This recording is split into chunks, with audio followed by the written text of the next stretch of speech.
ഗംഭീര പടമാണ്. അതായത് കടലിൻ്റെ സീക്വൻസൊക്കെ ഗംഭീരം. അത് നമ്മൾ തിയേറ്ററിൽ തന്നെ ഇത് കാണേണ്ട പടമാണ്. അടിപൊളി പടം, സൂപ്പർ.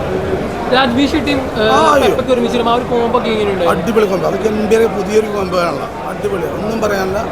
അതിമനോഹരം, നല്ല ദൃശ്യവിസ്മയമാണ്. തിയേറ്റർ എക്സ്പീരിയൻസ് ആണ് പടം. അടിപൊളിയാണ്.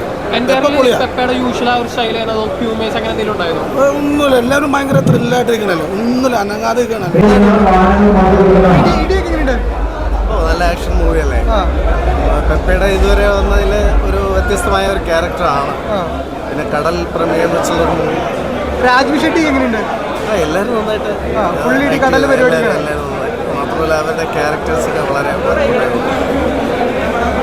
അടിപൊളി പടമാണ്. പെർഫോമൻസസ് എങ്ങനെയുണ്ടായിരുന്നു?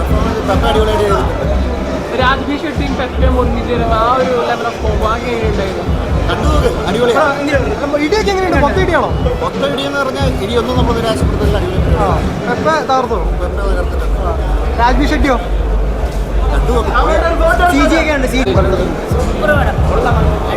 പെപ്പയുടെ ആക്ഷൻ ഒക്കെ എങ്ങനെയുണ്ടായിരുന്നു?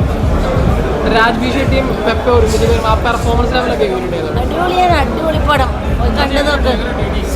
നല്ല രസമാണ്. നല്ല അടിപൊളിയായിട്ട് പോകുന്നുണ്ട് പടം. ഒരു സെക്കൻഡ് ഒരു ലാഗ് ഇല്ലാതെ നമുക്ക് ഭയങ്കര എൻഗേജിങ് ആയിട്ട് പോകുന്നുണ്ട് പടം. ത്രൂ ഔട്ട് ഒരു ഫൈറ്റ് മൂവി ആയിരുന്നു. ആക്ഷൻ പടമാണ്. ആക്ഷൻ ഓറിയൻറ്റഡ് ആണ്. ഇമോഷണലാണ്. ഇമോഷണൽ ആക്ഷൻ എന്ന് വേണമെങ്കിൽ പറയാം. നല്ല ഒരു ഫാമിലി ഇമോഷൻ പോകുന്നുണ്ട്. അറ്റ് ദ സെയിം ടൈം നല്ലൊരു ആക്ഷൻ പടമാണ്. എല്ലാം കൊണ്ടും നല്ലൊരു പാക്കേജാണ്. എൻ്റർടൈനറാണ്. രാജ്വി ഷെട്ടി പിന്നെ ആസ് യൂഷ്വൽ വേറെ ലെവൽ ആക്ടറാണ്. അതുപോലെ പെപ്പയുടെ രീതിയിൽ പെപ്പയുടെ ഒരു ഗംഭീര പ്രകടനം തന്നെയാണ് പടത്തിൽ. നല്ല ആക്ടിങ് പരിപാടികളെല്ലാം നല്ല രസമുള്ള ഒരു നല്ല വെൽ മെയ്ഡ് പടമാണ്. വെൽ മെയ്ഡാണ് പടം.